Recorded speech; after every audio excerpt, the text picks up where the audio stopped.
Bon, la dernière fois, juste pour ceux qui étaient là, on était parti de l'appareil photo sur le stockage. Du coup, on avait parlé de l'acier avec le stockage. Là, maintenant, une fois qu'on a traité nos photos ou nos vidéos, etc., ben, il faut qu'on les envoie. Donc, j'imagine que tout le monde fait ça. Moi, perso, pour les envoyer, depuis quelques temps, j'utilise un outil, une plateforme qui s'appelle FromSmash, enfin Smash.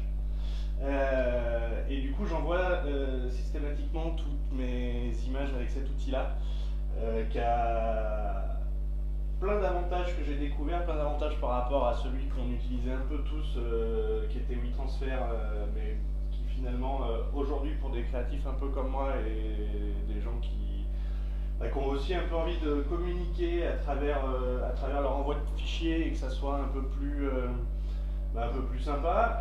Du coup, j'avais découvert cette plateforme-là. Et puis en plus, je me suis rendu compte que cette plateforme, elle avait été développée à Lyon,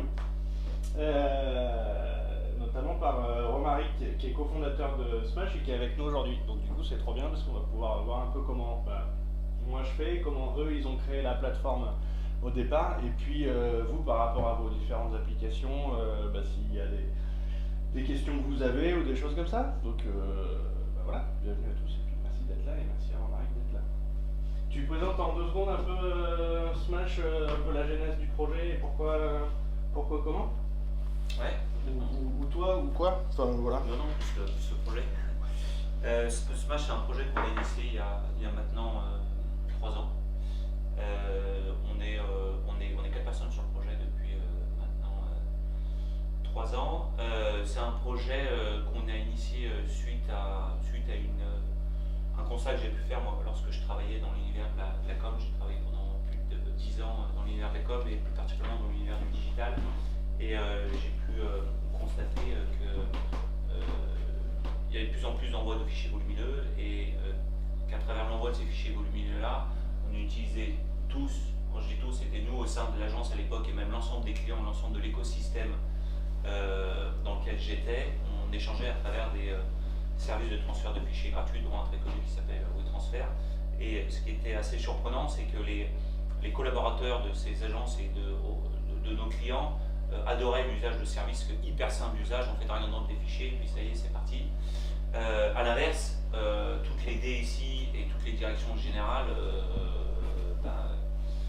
avaient du mal à accepter cet usage-là, parce que derrière, elles perdaient complètement le contrôle du respect de la confidentialité des données, chacun utilise son service dans son coin.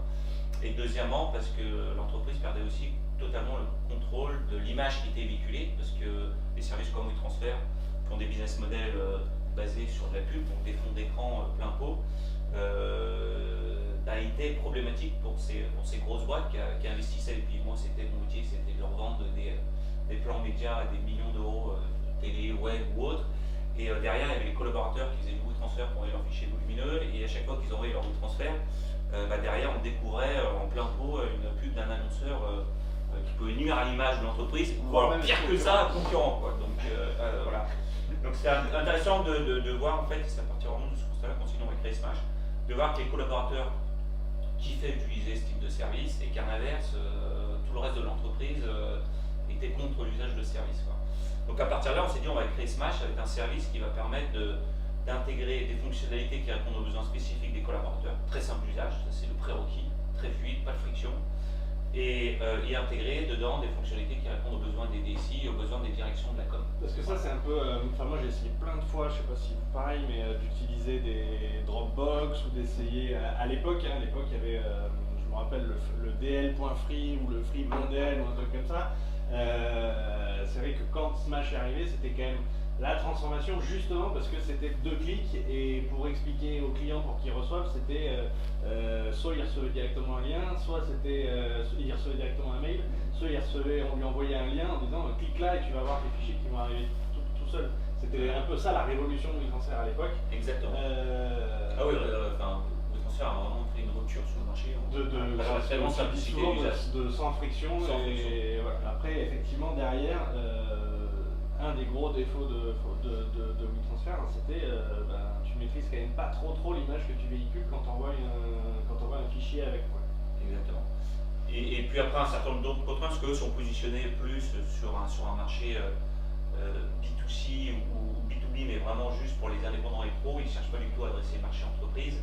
Eux, leur business model qui représente 80% de leur revenu, c'est la publicité qui est vendue derrière. Donc ils ne travaillent pas trop sur l'aspect comment proposer aux professionnels, aux créatifs par exemple, des outils qui peuvent répondre de façon très précise à leurs besoins. Je dis ça parce que pour un indépendant, ça peut fonctionner, mais quand on est une team au sein d'une agence ou d'une boîte de prod, c'est plus compliqué, quoi. Il peut y avoir très souvent de la friction entre guillemets, parce que les fonctionnalités ne répondent pas aux besoins spécifiques. Voilà, donc nous par rapport à ça, on a créé Smash. Donc ça doit être un service extrêmement simple d'usage, un drag and drop des fichiers. Soit on choisit d'envoyer à travers Smash un mail à son client, ou soit on choisit d'obtenir un lien avec un certain nombre de petites fonctionnalités de personnalisation qui peuvent être assez sympas et surtout qui font plus professionnel lorsqu'on envoie des fichiers à ses clients. Et puis après, donc c'est parti. Les particularités en termes de fonctionnalité, je ne vais pas rentrer dans le détail, mais ce qui nous différencie vraiment, c'est qu'on a créé la première offre au monde sans limitation de taille de fichier. C'est-à-dire qu'on arrive, on ne se pose pas la question de savoir, on est limité 1 giga, 2 giga, 10 giga, on fait drag and drop, et ça y est, c'est parti. Deuxième énorme avantage aujourd'hui, c'est plus pour les destinataires cette fois-ci, c'est-à-dire qu'ils ont la possibilité d'avoir une prévisualisation des fichiers avant le téléchargement. Prévisualisation des fichiers pour le moment uniquement multimédia, c'est-à-dire photo, vidéo et audio.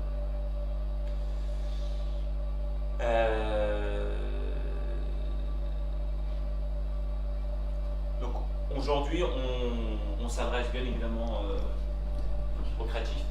Notre cœur de cible sont les créatifs, mais pas que. C'est qu'on a vraiment tout type d'entreprises qui utilisent notre service. C'est-à-dire à partir du moment où il y a la production de contenu volumineux pour valoriser par exemple un produit ou une innovation de l'entreprise, eh bien ils ont des problématiques d'envoi de fichiers volumineux. Donc l'idée c'est de déployer à travers une offre team par exemple qui peut être déployée au sein de la direction de la com par exemple d'une entreprise, une direction commerciale, une direction d'innovation qui a besoin tous les jours d'envoyer des fichiers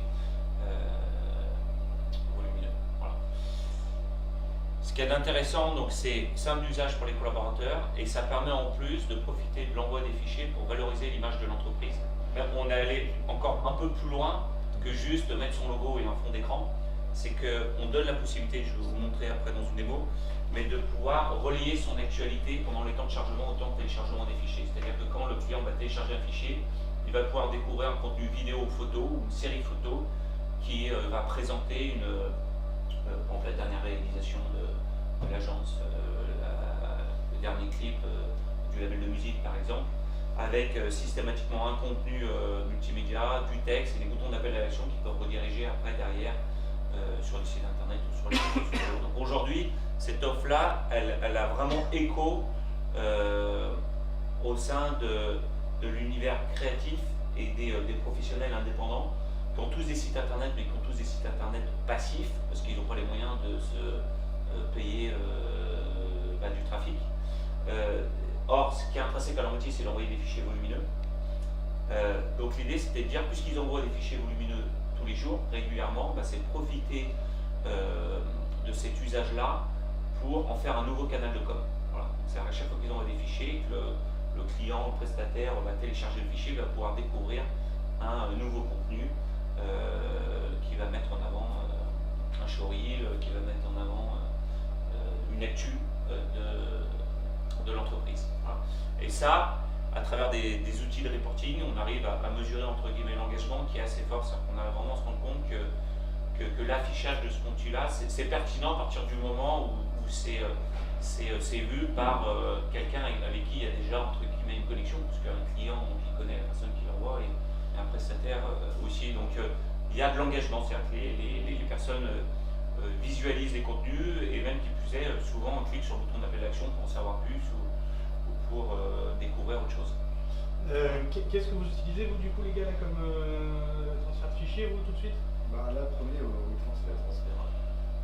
Après, toi du coup à Villefontaine là pour le BTS, vous utilisez aussi beaucoup Frame.io, non? J'utilisais Frame.io qui est en fait un système collaboratif qui est qui était super intéressant parce que ça permettait justement d'avoir un échange avec les élèves directement sur leurs vidéos. Mais très orienté vidéo, ouais. Mais très orienté vidéo, ouais. Et le souci qu'il y a eu, c'est que récemment, ils ont introduit en septembre une limitation pour les comptes gratuits de 15 uploads, et sauf que 15 uploads, ça représente le nombre d'exercices qu'ils vont uploader dans l'année. Donc c'est-à-dire qu'en deuxième année, soit je leur fais recréer une nouvelle adresse mail pour pouvoir continuer à profiter du système, soit on travaille autrement. Donc pour l'instant, on travaille autrement, mais j'avoue que ce système me manque, parce qu'en fait, les étudiants à l'heure actuelle n'ont pas les moyens de payer un abonnement pour ce genre de choses.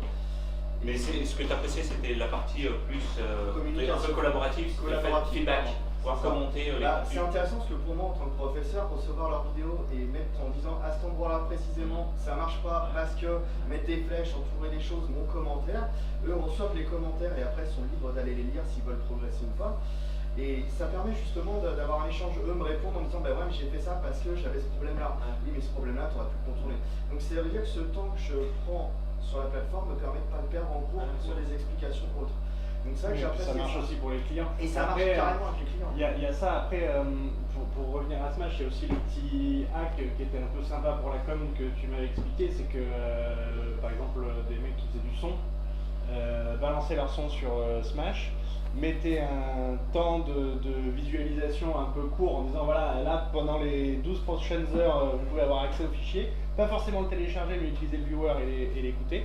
Et du coup, ça a généré aussi un peu de buzz. C'est des petits hacks qui sont hyper intéressants, hyper sympas. Frame.io, c'est vrai que c'est pas forcément la. C'est pas totalement la même cible, mais c'est vrai que, au vu de ce que tu me dis, ça pourrait. En partie parce que ça touche tous les gens qui font de la prod vidéo. Mais aujourd'hui, c'est plus utilisé de façon complémentaire, même si, bien évidemment, Frame.io aussi permet, une fois que tu as fini ton fichier, de pouvoir l'envoyer. En fait, après, c'est un lien, voilà. Il peut être effectivement téléchargé. Mais c'est plus dans un usage vraiment où on est en mode projet et voilà, on envoie, on a besoin d'un feedback rapide. Mais ceci dit, c'est une fonctionnalité qui fait partie de notre roadmap. On est à l'écoute et on est. Effectivement, vu que vous partagez des créateurs qu'envoient leurs clients, et le côté de pouvoir faire l'échange aussi. Alors aujourd'hui, il y a déjà une première étape, c'est ce que j'évoquais, c'est qu'il y a la prévisualisation des fichiers, ce qui n'existe pas sur les autres plateformes aujourd'hui. Après, effectivement, l'étape suivante, ça c'est la possibilité de pouvoir donner la possibilité au dessinateur de pouvoir commenter, et de commenter de façon très précise, soit sur une photo en mettant des points et en rattachant, en légendant, et pareil sur la partie vidéo, où à la seconde près, milliseconde près, on peut. Je pense que ça c'est. Mais déjà le côté viewer et sélection de fichiers qui marche en plus super bien sur tous les devices mobiles. C'est vrai que moi j'envoie à des clients un lot de 30 photos retouchées post-événement, voire même pas dans l'événement. Eux ils ouvrent le lien Smash que je leur envoie. Derrière, ils ont les photos, ils les téléchargent sur leur téléphone, ils les publient en live s'ils ont envie de les publier en live, ça marche bien. Aujourd'hui, l'avantage effectivement de cette prévisualisation, c'est que ça permet aux dessinateurs de pas besoin d'attendre d'être devant un ordinateur fixe pour pouvoir télécharger et prendre connaissance des contenus. C'est qu'ils ont la possibilité en mobilité de pouvoir prendre connaissance des contenus. Ça, on le voit bien effectivement dans l'univers créatif, surtout nous dans l'univers de la musique, où en permanence ils créent des nouveaux contenus, que ce soit vidéo ou des sons, avec des artistes qui sont toujours à droite à gauche très sollicités, qui ne sont jamais en fait dans un bureau physique. Donc ça leur permet de valider en 3 secondes, ils reçoivent le mail, ils regardent et go au no-go. Là par exemple on pourrait le faire sur l'écran là avec le truc, c'était quoi? Donc du coup c'est un truc envoyé à un client 2 Go 3 d'images. Ça c'est parti du coup hier. Donc là c'est ce que reçoit le destinataire, donc ton client. Voilà.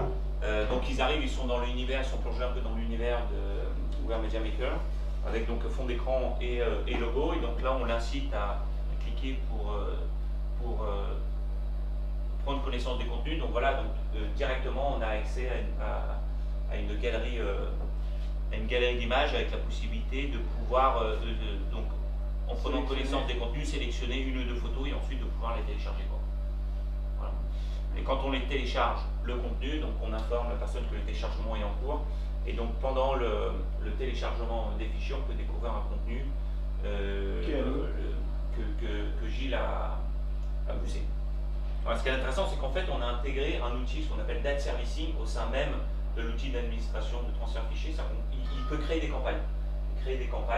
et qui sont diffusés dans cet espace-là, Et soit de façon aléatoire, ou soit il choisit pour tel client, pour tel prospect, je vais lui diffuser tel et tel contenu pour lui créer soit de l'émotion ou pour lui créer quelque chose. Voilà.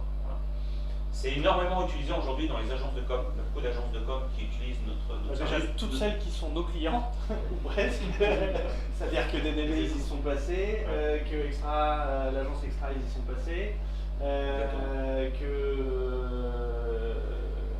GL c'est pas impossible. Non, c'était pour parler. Non, GL, ils ont déployé GL Events a déployé le service, pareil. Voilà, et c'est marrant parce que GL Events, c'est pas la DSI qui a déployé le service, c'est la direction de la com. Voilà, qui a fait remonter, qui a incité les collaborateurs du groupe d'utiliser Smash parce que pour eux c'est un outil formidable de pouvoir. Et ce qui est assez sympa, je trouve, c'est que c'est donc, autant le player part d'un coup. Donc en fait, dans les campagnes, là, on peut mettre de la vidéo, mais on peut mettre aussi de la photo, on peut mettre du texte. Et des séries, des séries, c'est-à-dire qu'on peut mettre des séries photos. Voilà, et pour les vidéos, c'est pas du tout intrusif parce que même si il y a un autoplay, le son est coupé, etc. Et ça, c'est plutôt cool. Donc après, il faut réfléchir aussi un peu les contenus. Nous, on voudrait aller encore plus loin. C'est vrai que quand on revient en arrière là, sur la page d'un fichier qu'on envoie là, on pourrait aussi très bien ici derrière avoir une vidéo de l'événement, par exemple, en question qui circule, quoi. Ouais, je peux montrer Et là, on voit qu'on est en plus dans un angle en haut à gauche. Oui. Là, on est en marque blanche. C'est-à-dire que ici, alors je l'aimais bien avant, hein, il doit être sur l'ordinateur qui est derrière, mais ici de base, il y a le beau Smash, et là, on a un peu flippé pour mettre notre logo. Et on peut très bien imaginer qu'il y a pour un aujourd'hui, voilà. Ça c'est l'exemple de l'offre gratuite où donc on a le logo Smash avec un fond d'écran. Donc dans l'offre payante, on a la possibilité de personnaliser. Dans l'offre gratuite, aujourd'hui, donc ça se veut être l'offre gratuite la plus performante au monde en termes de fonctionnalité, ce que j'évoquais, pas de limitation de poids de fichiers, même en gratuit. L'usage est vraiment limité, pas de limitation non plus de stockage. Et ce qui est très intéressant dans le gratuit, donc c'est on arrive, on prend un fichier ou plusieurs fichiers, là on a la possibilité soit de partager donc par email, donc de façon assez basique, avec des petites fonctionnalités qui permettent de mettre encore plus professionnel, comme des champs, votre nom et objet. C'est-à-dire vraiment le destinataire, quand il reçoit un Smash, il reçoit un Smash de Gilles Roboisson avec l'objet indiqué. C'est-à-dire que Smash n'apparaît même pas, même dans l'offre gratuite. Après, sur la partie lien, ce qui est extrêmement intéressant, et ça c'est intéressant parce que ça on l'a mis en place suite à un retour de Gilles et d'autres personnes qui faisaient tous du Smash et qui après allaient sur Bitly pour pouvoir raccourcir l'URL et surtout la personnaliser. Donc ce qu'on a fait, c'est qu'on a directement intégré cette fonctionnalité-là, c'est qu'on a la possibilité de personnaliser le lien qu'on va envoyer à notre destinataire. En écrivant le nom du projet, le nom du client, et autres. Voire même des fois des petites blagues, des petites private jokes pour faire plaisir aux clients et faire rigoler. Et troisième possibilité aujourd'hui, c'est de pouvoir, Gilles l'a pas activé parce que je suis pas sûr que vous êtes aujourd'hui sur Slack, mais on a de plus en plus, nous, d'utilisateurs qui souhaitent, pareil, hein, ça fait partie de tout leur écosystème, de leur mode de fonctionnement, de pouvoir partager directement les liens sur des channels Slack au sein de leur entreprise. Voilà, et avant de faire un envoi, on a la possibilité soit directement de smasher ou soit de personnaliser son envoi. Donc ce que j'évoquais, c'est soit à travers donc on a la possibilité pour un client donné par exemple de choisir le contenu fond d'écran qu'on souhaite mettre. Donc on a la possibilité de mettre soit des photos ou soit même des vidéos en fond d'écran. Voilà, donc ça c'est ce que peut recevoir un client quand il va télécharger, donc une vidéo de fond avec le logo. Et puis donc on a la possibilité de choisir également la campagne qu'on va diffuser derrière pendant le temps de téléchargement des contenus. Voilà. Là c'est ce que j'évoquais, c'est des séries photos, donc on peut en mettre plusieurs et donc ça montre que le destinataire quand il va télécharger le fichier pourra découvrir par exemple un contenu d'un artiste. Ce qu'il faut savoir c'est que dans notre offre gratuite, ça aussi c'est unique au monde, ce qu'on a souhaité c'est pas polluer l'usage de Smash avec des contenus intrusifs publicitaires. Donc ce qu'on fait c'est qu'on met en avant des projets créatifs d'artistes qui nous proposent leurs travaux et on les diffuse pendant les temps de chargement et téléchargement des fichiers sur notre offre gratuite. Voilà. Après l'idée c'est de montrer le potentiel de Smash à travers une offre payante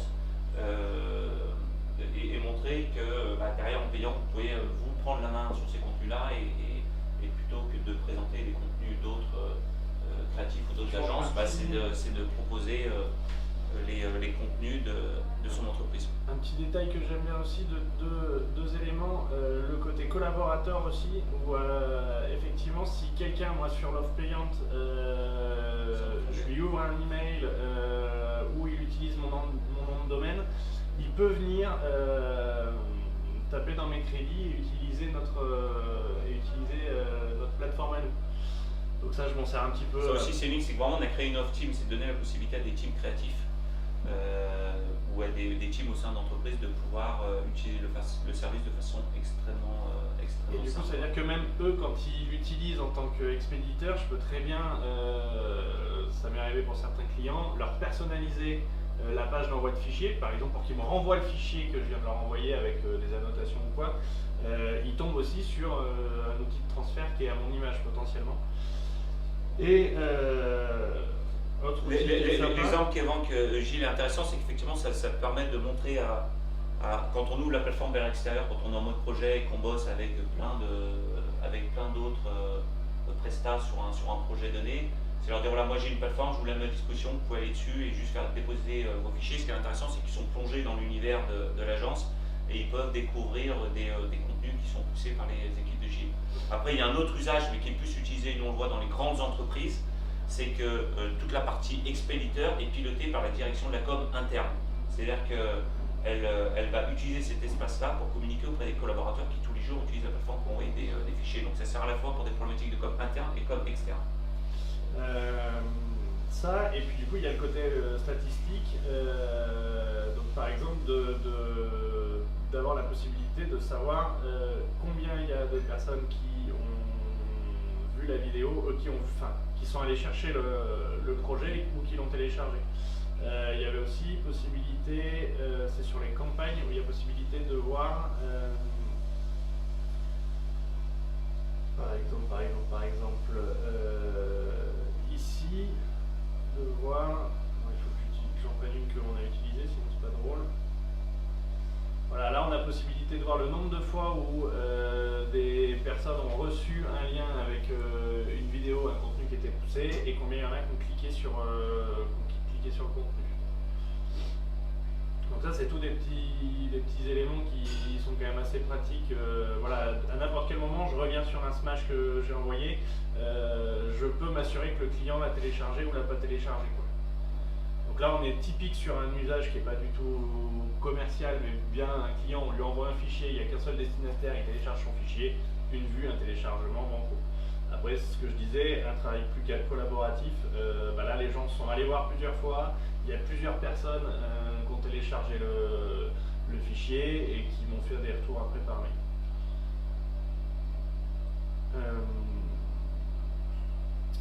Est-ce qu'il y en a qui ont des questions d'usage ou des questions d'application ou de choses comme ça qui peuvent venir? Je sais que je connais quelqu'un qui peut en avoir une question. Je ne sais pas si c'est la même, mais si c'est pas celle à laquelle je pense, je la poserai moi. J'utilisais WeTransfer et en fait, une fois j'ai travaillé en Russie et WeTransfer ça marche pas là-bas. Donc j'ai utilisé Dropbox pour l'occasion et moi mon souci c'est que la prévisualisation en fait fonctionnait pas parce que j'envoyais du HTML. Donc c'était en fait un module HTML. Alors, et ça... Monsieur fait de la visite virtuelle, donc du 360, donc des fois le fichier que tu envoies il est un peu plus... Là en l'occurrence comme c'est un module c'est carrément c'est une page web avec un dossier. Là tu es obligé de la zipper à partir du moment où tu envoies un fichier sur Smash, enfin un dossier qui contient plusieurs éléments, soit tu prends tous les éléments de ton dossier, tu les balances dans Smash, soit tu le compresses et t'envoies. Effectivement quand tu compresses, quand c'est des images, il sait aller les chercher. Quand c'est une page web, je suis pas persuadé qu'il sache aller le chercher. En tout cas, Dropbox bloquait dessus. Et pire encore, c'est que la structure même d'une visite virtuelle dans ces modules, en fait, ça fait beaucoup de petits fichiers et ça mettait un temps, mais même avec la fibre, c'était impressionnant le temps que ça mettait à uploader les fichiers, quoi. Alors qu'en zip, ça va super vite. Ouais. Donc il y avait cette problématique-là. Ça, cette problématique, elle n'est pas liée au service, malheureusement, elle est liée aux OS qui, quand il y a trop de fichiers pour une multitude de fichiers, même s'ils sont très légers. Il suffit que même les fichiers fassent 1K ou 2K. Si on a 10 000 par exemple, derrière, c'est extrêmement lent. Et ça, aujourd'hui, c'est les OS qui ont du mal à faire le job. C'est indépendant de ça, c'est avec l'ensemble des services, c'est problématique parce que c'est vraiment lié aux OS. Et là, avec Smash, il n'y a pas de restriction, on va dire, au niveau des pays Enfin, je pourrais pas dire, sincèrement, Amazon, on a pas mal d'utilisateurs en Russie, donc il semblerait que ça marche, mais parce qu'aujourd'hui on est peu connu, donc j'aurais tendance à dire Les Russes de partout. Allez-y. Après, entre guillemets, c'est un peu indépendant de nos volontés. Et dans le cas où justement je charge plusieurs photos, est-ce que lors du téléchargement par le destinataire, il peut tout télécharger d'un coup sous forme de dossier zip, ou est-ce qu'il sera obligé vraiment de chercher? Non, il télécharge, justement, il a la double. Il a la possibilité de faire les deux, quoi. Exactement. C'était là. Ouais. Voilà, c'est soit tout téléchargé, D'accord. soit je sélectionne et là ça met 1, 2, voilà. Ouais, et tu as aussi la possibilité de choisir ce que tu veux télécharger finalement parce qu'on a la possibilité de voir. Bah voilà, c'est ça qui est intéressant, c'est quand on envoie effectivement 50 photos, au lieu de tout télécharger, tu télécharges uniquement les photos qui t'intéressent. Voilà. Vous avez pas eu des soucis aussi à une époque que certains, dans certaines grosses boîtes, les gens ne pouvaient pas accéder au service parce qu'il était bloqué, tout au même titre que des WeTransfer ou des choses comme ça, c'est les BSI qui bloquent. Si ça arrive. Et justement, pour pouvoir répondre à cette problématique-là, nous, ce qu'on a développé, c'est une offre qui répond aux besoins des DSI. C'est-à-dire que notre stratégie de pénétration du marché, c'est d'avoir créé l'offre gratuite la plus performante au monde. Et c'est ce qui nous permet de rentrer dans plein de boîtes. Je donne un exemple concret pendant qu'on est en train de vivre, c'est chez Canapus, on est rentré à travers la viralité. Donc il y a une personne qui a commencé à l'utiliser, qui a trouvé ça génial, il en a parlé sur tout son open space et après ça a changé d'étage. Et maintenant on est à plus de 430 personnes chez eux qui utilisent le service gratuitement. Donc nous à partir de là, on va aller, on est notifié qu'il y a plein de gens chez Canal qui utilisent le service. Donc on va avoir la direction générale, plus la DSI qui décide. Et on va lui dire, voilà, il semblerait qu'il y a un besoin, parce qu'aujourd'hui il y a plein de collaborateurs qui utilisent de façon assez intensive le service et récurrente. Sachez qu'on a une offre qui répond aussi à vos besoins en tant que DSI. Parce que quand on va les voir juste comme ça en disant, voilà, et sachez qu'il y a un besoin important à déployer, il dit non, mais attendez, moi j'ai besoin d'être rassuré sur tel et tel point, notamment sur tous les aspects liés au tracking et au reporting, des flux d'envoi et des flux de réception. Si tu n'as pas cette fonctionnalité-là, il coupe le service. Voilà. Le service au collaborateur. Et ce qui est intéressant avec Smash, c'est qu'on va les voir en disant, voilà, il semblerait qu'il y a un besoin, il y a un usage important, mais sachez que nous, on a créé la première offre du marché qui intègre des fonctionnalités qui répondent aux besoins des collaborateurs, ça c'est acquis, parce qu'il y en a plein qui utilisent, mais qui intègre aussi des fonctionnalités qui répondent à vos besoins en tant que DSI. Et encore le petit plus, c'est qu'il y a des fonctionnalités qui répondent aux besoins des directions de la com, qui vont pouvoir utiliser ce flux d'envoi régulier pour relayer l'actualité de l'entreprise et promouvoir l'image de l'entreprise. Voilà, donc ça nous arrive d'être bloqué, mais quand on est bloqué, justement, on va voir la DSI en disant, voilà, vous avez bloqué, c'est pas la bonne idée, parce que vous l'avez bloqué sans connaissance de cause, c'est-à-dire que vous ne savez pas qu'aujourd'hui on a créé une offre qui répond aussi à vos besoins. Donc voilà. C'est aussi une grosse différence et c'est comme ça qu'on s'est rencontrés, c'est qu'il y a le côté quand même proximité et qu'à un moment c'est à la fois un service qui a été produit, bon vous avez la chance d'être un peu de la partie aussi, mais qui a été produit entre guillemets par des utilisateurs, mais du coup différents utilisateurs, aussi bien celui qui envoie que celui qui reçoit, et du coup ça vous donne une proximité un peu avec tous ces métiers-là. Qui font que c'est la façon dont on a construit le service, en fait on l'a co-construit, c'est qu'on est très proche de l'ensemble de nos utilisateurs, on est énormément à l'écoute pour essayer de répondre au mieux aux besoins et aux attentes du marché. Plutôt de faire ce qu'on veut surtout pas faire, c'est une usine à gaz en intégrant toutes les fonctionnalités. L'idée c'est de garder quelque chose d'extrêmement simple, très performant et qui répond au plus grand nombre de besoins à la fois des indépendants, mais aussi des collaborateurs dans les grandes entreprises. Et c'est vraiment multi-segment de marché. C'est qu'on a bien sûr, comme aussi c'est les profils créatifs, mais on a aussi on a plein de cabinets d'avocats, juridiques, des gens dans l'architecture, dans l'urbanisme, dans l'environnement, dans le tourisme, qui utilisent notre service au quotidien. Et ce en France et un peu partout dans le monde. Et aujourd'hui, Smash croît de jour en jour qu'à travers la viralité. C'est quelque chose intéressants sur lesquels on va essayer de travailler pour C'est drôle parce que accélérer le moi ça m'arrive. Alors bon, effectivement, j'étais pas un précurseur, mais un prescripteur de Smash depuis le début. Alors c'est drôle, ceux qui connaissaient pas et qui sont passés parce que je leur en envoyais et qu'ils ont vu que c'était bien pratique. Et puis c'est tout bête, mais effectivement, quand on voit un Smash avec l'entête de l'entreprise pour lui envoyer ses fichiers de son entreprise, de son truc, bah de suite les mecs voilà. Mais je me rends compte aussi maintenant que quand j'arrive et que je bosse pour des nouvelles agences de com ou des trucs comme ça et que je leur envoie un Smash, des fois j'ai le petit message en mode ah tiens tu connais et tout, tu sais qu'ils sont de Lyon, machin.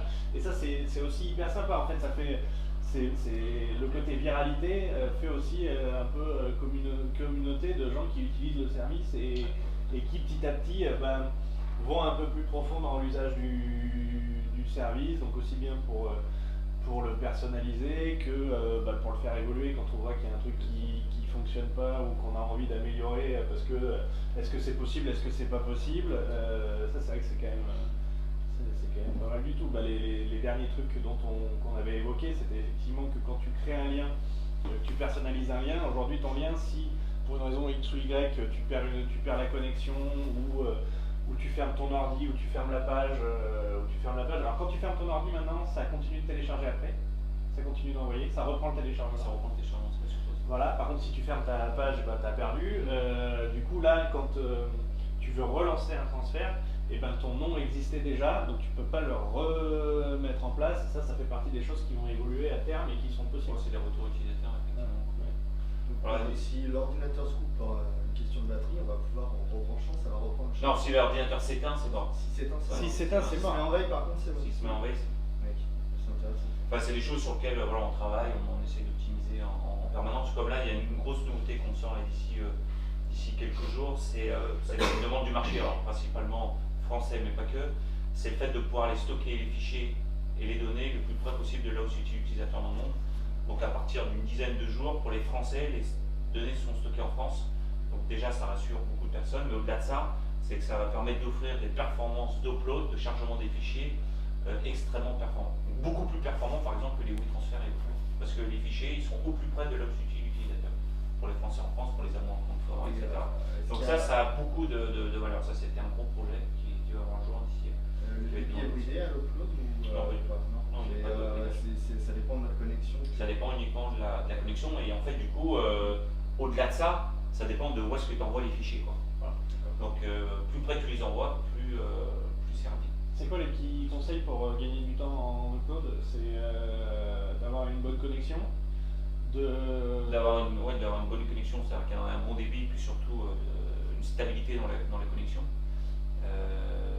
Ça pareil, c'est un gros chantier sur lequel on travaille, c'est qu'on a une problématique liée au réseau qui en plus est monde, c'est-à-dire qu'on a des gens dans des pays où n'ont pas forcément la chance d'avoir les infrastructures qu'on a aujourd'hui en France, et encore en France, même il y en a un paquet qui sont entre guillemets mal équipés, et il y a des vraies grosses problématiques réseau sur des sauts de connexion, sur des connexions très instables qu'on est obligé de prendre en compte. Comment on fait ça pour vérifier, nous, en tant que particulier si il y a des petits outils qui existent, mais c'est vrai que c'est difficile. Mais du coup, nous, on travaille en ce moment justement sur la prise en compte de ces qualités de réseau qui peuvent être instables et de mauvaise qualité pour essayer de garder une qualité de service qui soit performante. Justement, par rapport à la vidéo performance, quand il y a un preview, c'est le fichier d'origine qui est lu ou c'est une recompression qui est faite par vos services? C'est une recompression qui est faite par nos services. D'accord, selon quels critères? Selon plein de critères en fait. C'est ça qui. Le preview finalement reste de qualité suffisante pour apprécier la vidéo correctement. Ouais, exactement. Et pas simplement un rapport qualité-poids. Exactement. Mais ça, c'est un vrai sujet sur lequel justement on collabore aussi avec des professionnels ou sur des formats justement sur lesquels on fait des aperçus, on a des qualités qui sont dégradées. Après, il y a parce qu'on a besoin d'optimiser pour l'affichage. Ça, c'est tout à fait logique. Qualité et performance. Mais du coup, là où c'est intéressant, effectivement, ta remarque, c'est que sur déjà un ou deux formats, on a dû retirer la prévisualisation parce que ça perdait complètement son sens. De dire, ok, on fait la preview pour tel format, mais derrière, la qualité est tellement pourrie que quoi qu'il arrive, il faut télécharger l'original pour pouvoir véritablement avoir un avis sur le contenu. Vous n'avez pas prévu un certain type de fichier qui spécifique, eux, peuvent rester tel quel pour le preview? Parce que, par exemple, tout ce qui est encodage proche d'un format YouTube ou Vimeo, la qualité est suffisante pour du preview directement en termes de débit, qualité, poids. Donc c'est vrai que ces fichiers-là, en plus d'être faciles à télécharger, sont faciles à être lus sans nécessiter. C'est dans la roadmap, c'est pas encore en ligne. Mais, si, c'est un vrai chantier, et format par format. mais actuellement, par exemple, là, par rapport à notre viewer, parce qu'effectivement, nous, il y a les envois qu'on fait, parce que c'est les fichiers finaux, les PAD, voilà. Par contre, pour des fichiers de validation, où très concrètement, nous, on encode dans un truc qui est pratique pour nous, rapide, pour que le client nous dise c'est bon, c'est pas bon. Malgré tout, souvent, pour peu que ça soit sur son téléphone qu'il le regarde et qu'en plus ça passe par son explorateur à lui, ça rame. Est-ce que là, il y aurait un format de fichier Non, il n'y a pas de format de fichier particulier, c'est à nous de travailler sur toute la partie stream.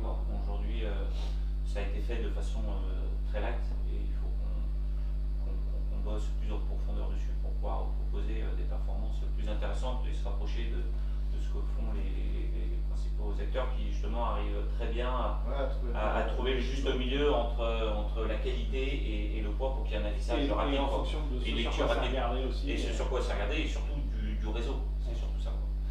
Du coup, si on a d'autres questions, on va peut-être aller se les poser autour d'un petit café, d'un petit truc. Si ceux qui regardent le live aujourd'hui ou demain, parce qu'ils ne pouvaient pas être là, ont des questions, mettez-les en commentaire. Et comme ça, on tâchera d'y répondre et puis d'aller jeter un œil de temps en temps si ça génère des questions. Bon pour vous? Bon pour les gens qui regarderont le live? Allez, c'est parti. Merci, au revoir. Merci. Au revoir.